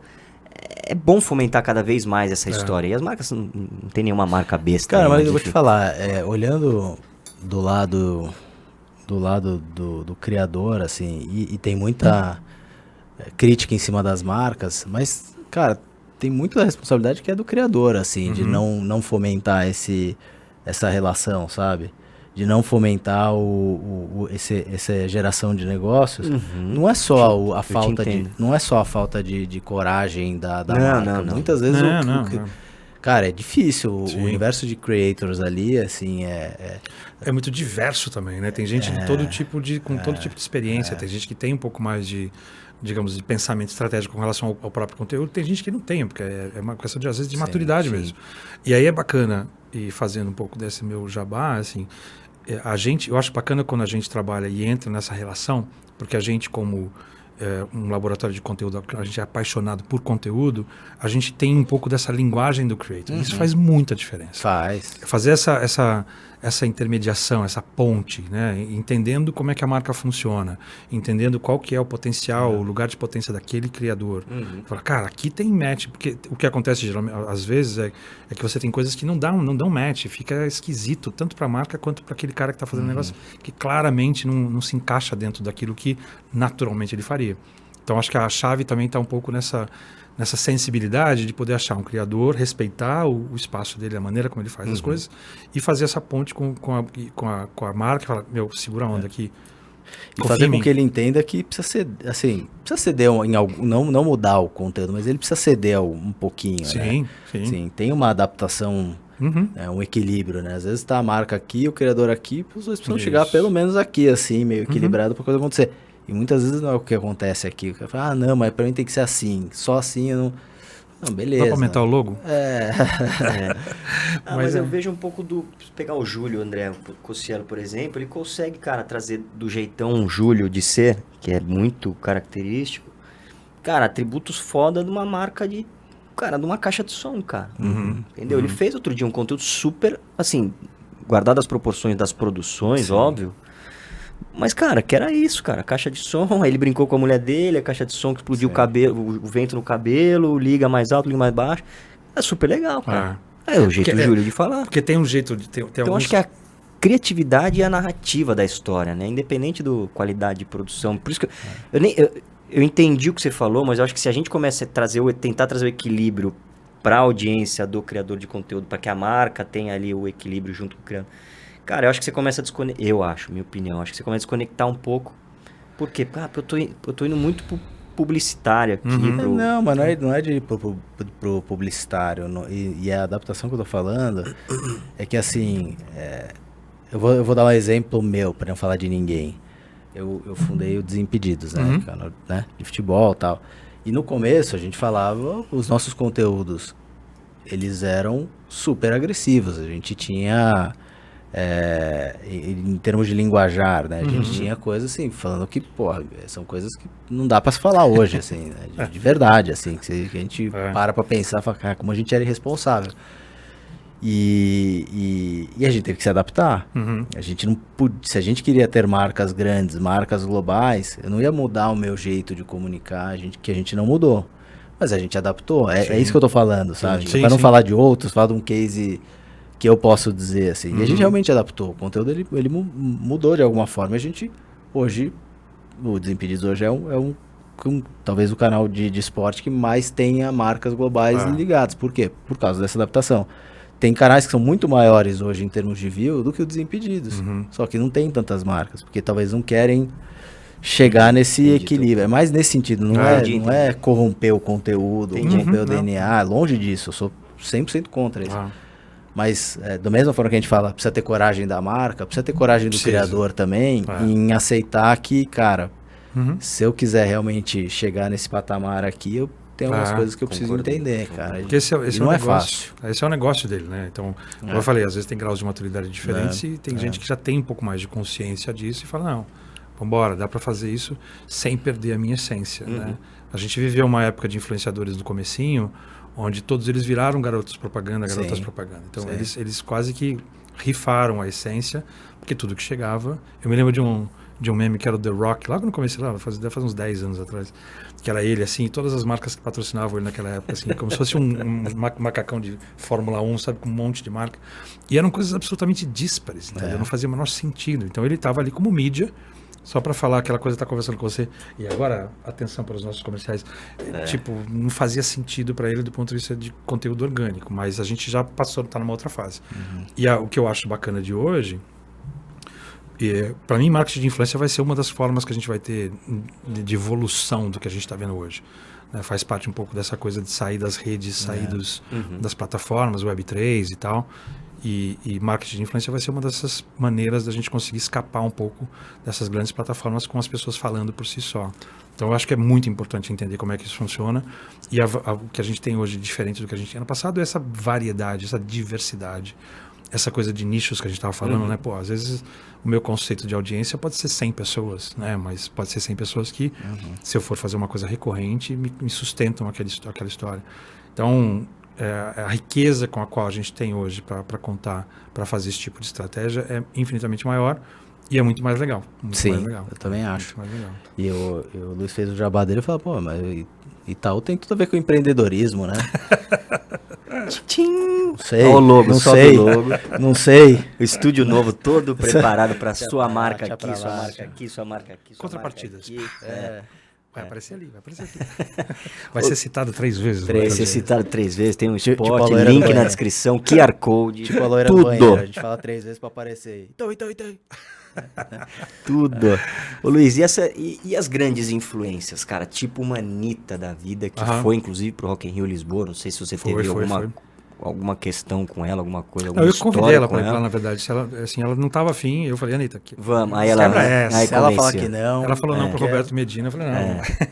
Mas, cara, Não. essa mulher é uma potência, né? Uma potência e como que você vê essa relação dessas grandes influências e também da participação delas ou deles nas empresas? Tipo, se eu não estiver errado, foi a própria Anitta que lançou com a CIMED agora um desodorante íntimo. Eu acabei, se não me engano, ela mudou agora de status em algumas dessas marcas que ela está presente para sair do conselho e virar uma embaixadora, né? Ou seja, ela já não, ela está num outro patamar mais próximo até do que originalmente ela, digamos, foi contratada para fazer. Então, 2 coisas que você falou. A primeira, a Anitta. E a Anitta, ela representa uma categoria de pessoas e de celebridades e de influenciadores que tem plena consciência do seu poder de reverberação. E ela usa isso, ela sabe usar isso. Ela nasce dentro de uma lógica de conversas que vão sendo geradas a partir do que ela faz. Então, e ela é estrategicamente... Esse é o negócio dela. Né? Então, ela é uma dessas emissoras que a gente fala, né? Que não existem mais grandes emissoras. Talvez ela seja uma grande emissora dentro desse universo digital, universo de redes sociais. E a partir do momento que ela tem essa consciência, ela sabe o que ela agrega para cada uma dessas marcas. E o que aconteceu foi, de um lado você tem as marcas malandramente falando assim, puxa vida, deixa eu dar um boost mesmo, né? deixa eu radicalizar na percepção que eu vou ter de modernidade para minha marca e eu vou convidar essa pessoa para sentar no conselho comigo.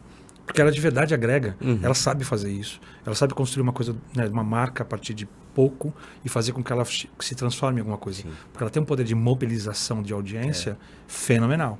Né? Tanto que você também tem outras iniciativas onde você tem produtos sendo criados com uma lógica específica de influenciador, onde você já nasce com um produto, já nasce com uma audiência consumidora daquele influenciador. Que são esses native digital brands, né? São essas... tem uma sigla que eu nunca me lembro quando eu vou falar sobre isso. Que são isso, você olha dentro dessa lógica de você achar estrelas ascendentes, eu falo assim, putz, o Rafa está começando aqui, está indo bem, eu vou lançar uma marca de camiseta preta, que é do Rafa, e quando ele tiver com uns 500 milhões de pessoas... boa ideia. Viu? Eu vou ser sócio dele nesse negócio. Então eu, como empreendedor, como agência, como laboratório de conteúdo, quem quer que seja, eu consigo construir... Cara, Luiz, você falou um negócio interessante. Por que as agências não aproveitam disso? Porque muitas ideias e muitas campanhas poderiam virar produtos e a agência ser sócia disso. Cara, por que não? Por que não se interessam? Foco, eu acho. Elas não estão vendo isso como uma oportunidade. Dá trabalho, dá mais trabalho do que você entrar numa lógica de, eventualmente, de mídia, retorno de mídia, etc. e tal. Então, são modelos diferentes. Você tem que ter um tipo de pessoa completamente diferente, que tem essa visão de negócio, que sabe construir um produto do zero, um MVP, esses conceitos que são conceitos que não estão naturalmente associados à estrutura que geralmente trabalha numa agência de publicidade pura, né? Agora, você tem... Mas faz muito sentido, não Faz faz? todo Faz. sentido. Faz Pega todo aquelas sentido. campanhas de Cannes, que, pô, o cara constrói uma máquina que não sei o quê. Você fala, cara, isso aí, se o cara desse um mínimo de continuidade, Aham. um puta produto que, sei lá, a Ambev vai comprar. Uhum. Ou uma máquina que não sei o quê, que um sistema que o Itaú pode comprar, sabe? Exatamente. E para, né? É. E para. Podia ser um baita hub de inovação e no final do dia você pensar gerencialmente, você paga uma galera super premium, né? Os diretores de criação, essa galera que é super cara, super inteligente, super qualificada, que você acaba subutilizando, né? Entendo o foco que você falou, mas é meio que você contrata uma Ferrari para andar numa estrada a 120 por hora. Você compra uma Ferrari e vai para andar a 120 por hora. Você fala, pô, tá legal? Tá. Tô feliz? Tô, mas podia melhor. estar andando a 250 num circuito, É. né? Você fala, porra. Eu acho que é falta de visão mesmo. Não vejo muita explicação para isso. Acho que é falta de visão, é o foco naquilo que funciona hoje, em vez de você quebrar um pouco dessa lógica. Tem alguma coisa que... tem pessoas que dizem que a gente sempre tem que pensar no negócio que vai quebrar o meu próprio negócio de hoje. Então, eu tenho que começar a pensar no negócio de amanhã que vai quebrar o meu próprio negócio. Porque se eu sei o que está acontecendo, é melhor do que o mercado quebrar o meu negócio. E às vezes a gente tem um pouco dessa história. Então, como é que eu começo a formular aqui uma coisa nova? Mas acho que falta visão. A gente lançou o Skol Ice Pack na Copa. Sabe o que eu acho que é? Super legal. Eu acho que é... A gente já teve essa discussão antes. Eu acho que é o nome, cara. O nome agência carrega uma questão de eu intermedio, eu não construo. Acho que o dia que conceitualmente as agências se desvincularem do termo agência... Pode ser. Eu acho que faz sentido. A gente não se considera uma agência, por exemplo, no laboratório de conteúdo. Artplan é uma agência e o Lab não se considera. A gente não gosta de se chamar como agência por conta dessa distinção um pouco, né? Que tem esse lugar de estar no meio de várias coisas. Isso te permite criar do conteúdo até o produto. Exatamente. Exatamente. Espetáculo. Isso bom. até Muito bom. Fazendo até um pouco desse equilíbrio. A Artplan tem essa pegada de negócio também. Sempre teve. Como agência de publicidade, o fato de eu ter sido chamado, a gente acabou desviando a minha história, mas eu fui chamado para a Artplan em 2015 para cuidar de conteúdo. Uma agência de publicidade que tinha já um departamento de conteúdo estabelecido com, sei lá, a gente tinha acho que 30, 40, talvez naquele momento acho que menos, umas 20, 25 pessoas. Sim. Que eram especialistas em conteúdo, entregando muito para redes sociais. Integrada, né, com a agência, e o meu papel foi tentar fazer justamente intensificar um pouco dessa integração, já dava um pouco dessa história de que ela é uma agência que estava aberta para esse tipo de conversa, né? O que a gente usa, né, na Artplan até hoje a gente busca ideias que abrem conversas, esse é o ponto. Animal. Que é uma coisa que traz desde o Roberto Medina, das iniciativas que ele teve lá atrás, que ele queria sempre criar um fato em vez de fazer uma campanha, que às vezes é muito mais eficiente. Muito mais. Então todos nós aprendemos um pouco com esse procedimento, mesmo do ponto de vista de conteúdo. A gente tem uma vertical no conteúdo que ela é focada em ideias, né, de PR, que a gente gera um PR, são projetos específicos, exatamente. Media. E o próprio Rock in Rio vira um influenciador nesse movimento, né? Que as pessoas acabam comprando, se eu não me engano, me corrija se eu estiver errado, mas acabam comprando os primeiros lotes sem saber exatamente quais vão ser. Sem o line-up completo. Então eles não compram pelo line-up, compram pelo influenciador. Isso é muito legal. Ele compra pela experiência, ele sabe que vai ser bom. Isso é e ele sabe que vai ter uma curadoria muito legal que ele vai escolher depois. Não tem problema nenhum, tá tudo garantido. Isso é muito legal. E ele é uma plataforma também. Uma outra coisa que a gente aprende muito com o Rock in Rio dentro do grupo é isso. Ele é uma plataforma de conversas constante. Ele tem um momento de pico, né, que nós estamos vivendo agora, daqui a pouquinho, né, estamos falando nessa semana do Rock in Rio. Ele tem esse momento, digamos, que é muito emblemático do que entrega toda aquela experiência, que tem a ver com música, tem a ver com diversão, tem a ver com espaço de diversidade, um espaço de você poder ser o que você é dentro da cidade do rock. Mas ele continua a conversa depois, ele tem, né, picos tem todo um calendário onde as coisas vão e voltam. É a mesma lógica de influenciador, né? Que a pessoa segue o influenciador, ele não sabe qual vai ser o próximo conteúdo que ele vai postar.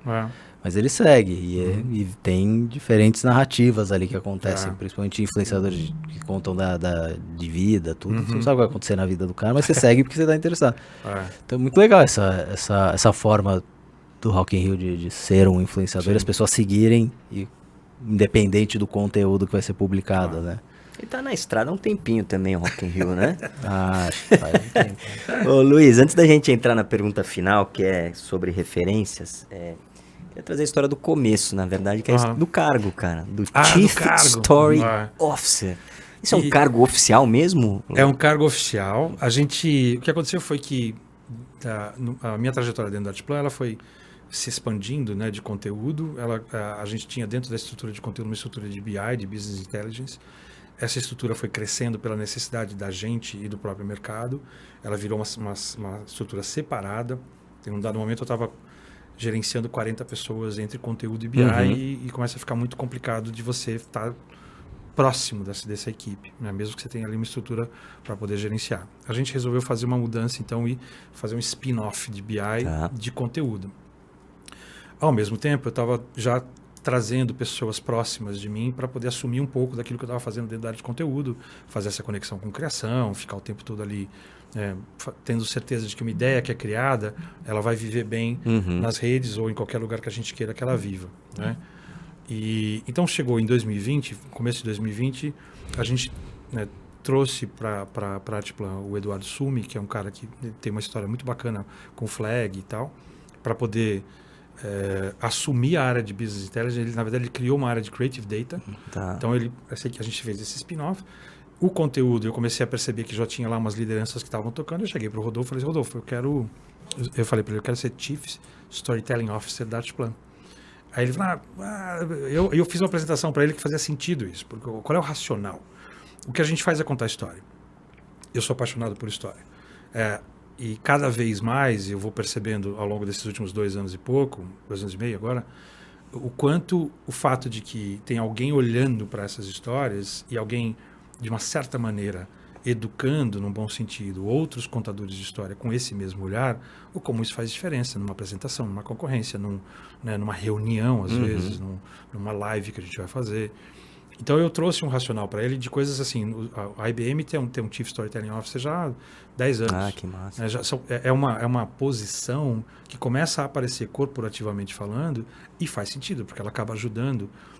Vocês devem ter essa experiência, mas às vezes principalmente, você entra dentro de marcas, às vezes marcas novas, marcas super pujantes e tal, e você fala assim, tá tudo muito confuso aqui. Quem fundou, quem não fundou, de onde veio, as coisas são confusas naturalmente dentro dessas estruturas.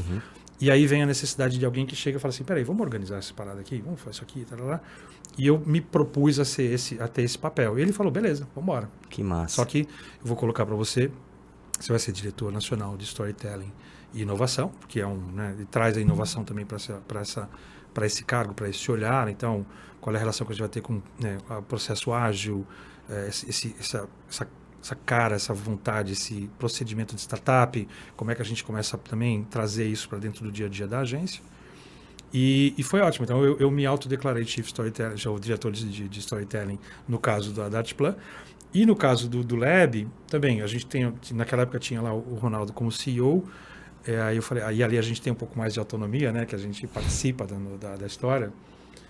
Então a gente falou, quer saber, vamos criar um cargo de CSO aqui, que é o Chief Storytelling Officer, Chief Story Officer, que representa exatamente a mesma coisa que tem na Artplan, só que voltado para o conteúdo, voltado para essa coisa apaixonante que é conteúdo, voltado para o real time, para o now, etc. Muito bom, cara. E basicamente é isso. As pessoas até me perguntam, mas como é que é esse negócio? O que você faz exatamente? E varia muito, às vezes, como eu falei para vocês, às vezes eu sento a gente está tentando prospectar alguma coisa, fazer uma apresentação, às vezes de um cliente que já existe, falo assim, Luiz, me ajuda. Aí eu entro, organizo. Às vezes eu coordeno um grupo de pessoas para poder construir uma apresentação que vai ser uma concorrência ou não vai ser uma concorrência. Às vezes, na dinâmica, eu faço dinâmicas para poder resolver coisas que estão meio paradas. Então, varia muito. E também, no caso do Now, perto da equipe. Eu já tenho quase que uma entrega muito mais executiva, operacional. Né? Então, a gente está o tempo todo juntos, olhando quais são as variáveis que a gente tem que olhar, dando liberdade. A gente tem um dos valores que a gente tem no Lab é da autonomia. Então, a gente parte da premissa de traz gente sênior para que a gente possa delegar e falar, toca aí, qualquer coisa você sabe que eu estou aqui. Mas, então, tem muito essa coisa das pessoas conseguirem tomar decisão, né, sozinhas. Que legal, mas cara. eu estou por ali, no caso do Now especificamente. Mas precisou montar uma apresentaçãozinha, uma historinha para provar o cargo, Isso. a nomenclatura Você do vê, cargo. Funciona. Funciona, Eu cara. cheguei para você, ponto 1, ponto 2. E tem uma coisa mesmo de mercado, não é balela. Além da crença particular, individual que eu tenho, de que faz diferença. Faz diferença, sem dúvida. Tem uma autora que eu gosto, que é a Nancy Duarte, ela tem um TED, depois que é super bacana, e ela meio que faz uma análise de grandes oradores, ela consegue identificar um certo padrão. Né? Ela tem um livro que chama Resonate, né? Que é ressoar, que acho bárbaro quando a gente fala de histórias, porque quando eu conto uma coisa para vocês, isso ressoa dentro das pessoas, e eu acho bonita essa imagem.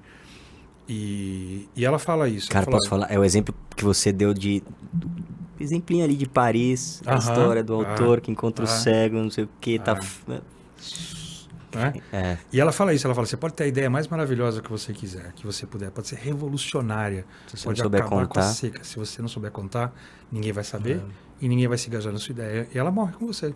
É assim simples.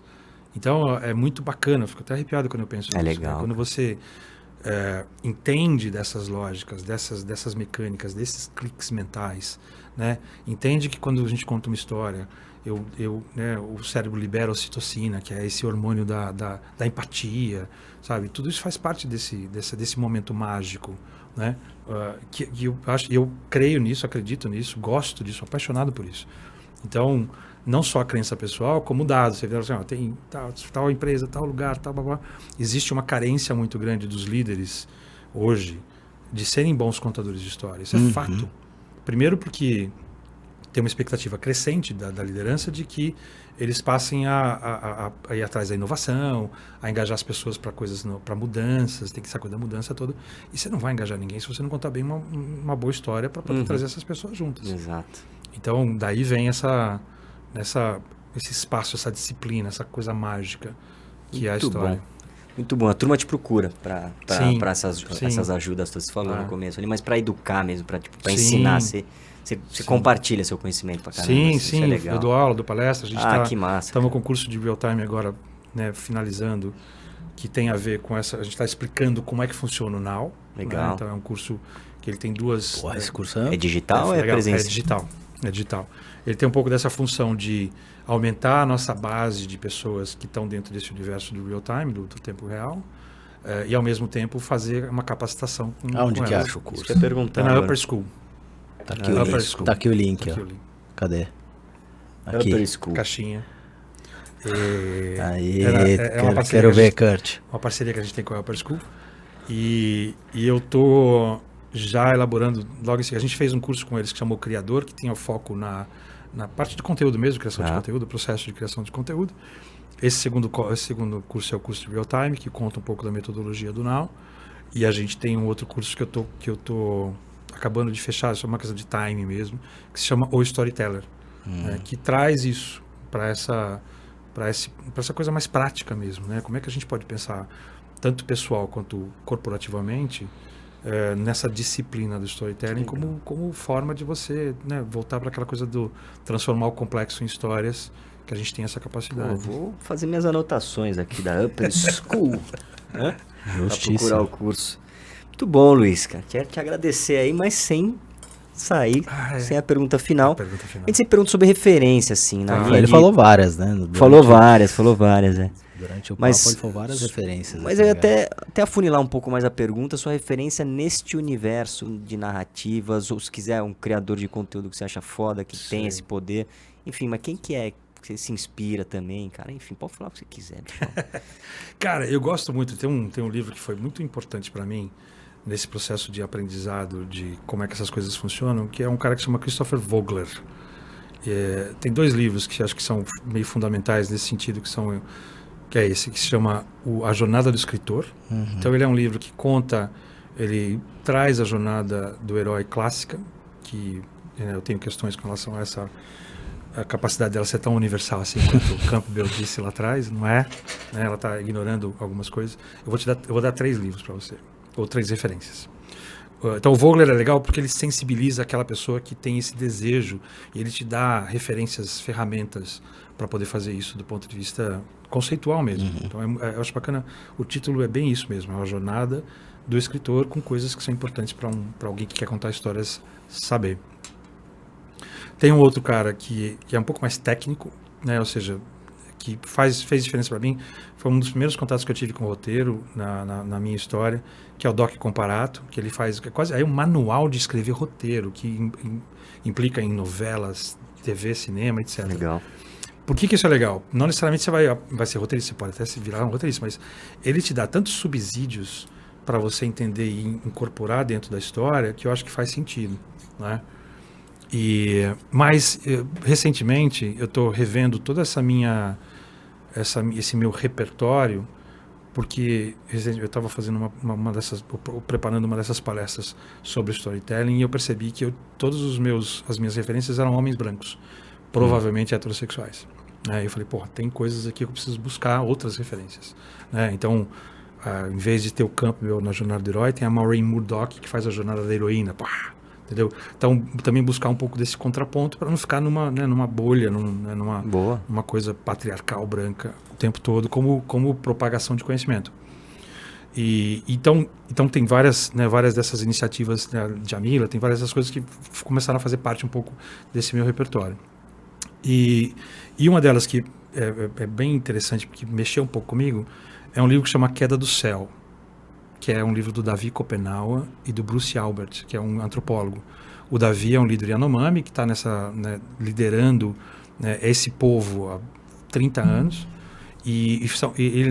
O livro nasce de conversas entre o Davi e o Bruce, e uma tradução de Yanomami. O Davi teve uma coisa muito bacana, que ele entendeu o poder da palavra, por isso que essa coisa da história faz sentido para mim. E ele só conseguiria fazer mudanças e fazer diferença, inclusive no povo dele, a partir do momento que ele entendia qual era a palavra que se comunicava com aquele que estava oprimindo, que era o branco. Então ele aprende o português, mas ele sonha em Yanomami. E ele, nessa conversa com o Bruce, ele traz todas essas histórias que fazem parte da fundação da cultura Yanomami, conversando com o Bruce, gravando milhares de horas de fitas, e elas viram então um livro onde você tem um pouco desse processo dele se descobrindo como xamã e que traz ali a fundação da cultura Yanomami. Boa. Então é bacana porque é isso, né? Não é uma jornada do herói única. São 305 povos, cada povo tem a sua jornada do herói. Então esse livro para mim me marcou, porque me levou para um outro lugar que é infinitamente mais próximo, deveria ser mais próximo da gente, claro, do que você vou lá para mitologia grega, né? Os deuses nórdicos e Thor. E falei assim, caramba, tem coisas muito legais aqui que fazem muito mais sentido pra gente. E então, quando eu tenho a oportunidade de abrir esse canal, eu falei assim, poxa, tem coisas legais? Lá tem. Mas vamos olhar pra cá também, que tá mais perto da gente, a nossa terra, nosso povo. Sensacional. Então, que legal, então cara. É isso. Então, Queda do Céu. Pô, cara, que massa. Umas puta referência. Tá tudo anotadinho aqui, ó. Bom. E legal, cara, pra quem quiser beber aí dessa sua fonte aí de conteúdo, de história, de inteligência, o que faz? Você compartilha isso em algum lugar? Olha, nas redes? Fala comigo no @LTL01, Teles com 2 L's. Tá. Eu tenho concentrado as coisas todas no Instagram, então nesse processo todo eu tô construindo uma coisa que é onde eu vou juntar tudo essas habilidades, essas características, essas entregas todas, num projeto que chama Storytellers. Tá, bom. É igual o outro convidado que veio aqui, que é comediante, é Vitor Sarro. Porra, cara, até perguntei, falei, é sobrenome ou é apelido isso, né, cara? Porra. Então, começou com uma brincadeira, eu falo, poxa, isso faz sentido, né, de colocar o nome relacionado a essa entrega, então em algum momento isso vai aparecer. Legal. Mas, por enquanto, concentra no @LTL01, LTL, com 2 beleza. L's. Sensacional. E por lá eu vou Storytellers é muito compartilhando bom. as coisas. Fechado, Storytellers cara. é muito bom. Muito bom. Muito bom. Eu tô Valeu, fudido, cara. né? É. Barros. Barros. É, muito bom. Predestinado também. É desentupidora Barros. Pode ser também. Não tem... Muito bom. Pô, Luiz, obrigado, cara. Obrigado Poxa, pelo teu prazer. tempo, por vir bater um Prazer. papo aí com a gente. Foi uma hora e pouco de conversa que eu falei pra você. Vai embora, cara. O tempo passa, bicho. Se deixar, a gente vai falando aí também, mas a turma vai chamando a atenção aqui, porque a gente tem que cumprir horários aqui. Mas obrigado, Que bom. cara. Obrigado mesmo. Volte sempre, conte Foi com a muito bom. gente. A nossa janela, a gente sempre fala. Ainda é pequenininha, mas vai ter que estar crescendo. Tem aí 250 mil pessoas que acompanham o Fora de Série em todas as plataformas Pô, maravilha, sociais. pô. Mas é isso. Obrigado, cara. Obrigado que aí agradeço pelo teu pelo tempo. espaço. Andrezão, valeu, bicho. Obrigado mais uma vez. É isso aí. Aulas Aulas. É semanais. bom, que né? a O gente podcast tem, é bom uma que a gente, maravilha. cara, guarda um tempinho aqui pra aprender um monte de coisa, cara, dos mais diversos assuntos. Mas é isso aí, turma. Vamos chegando ao final de mais um FSCast, o podcast do Fora de Série. Acompanhe a gente em todas as plataformas sociais, no blog www.foradesérie.com. Eu fico por aqui. Um beijo. Tchau.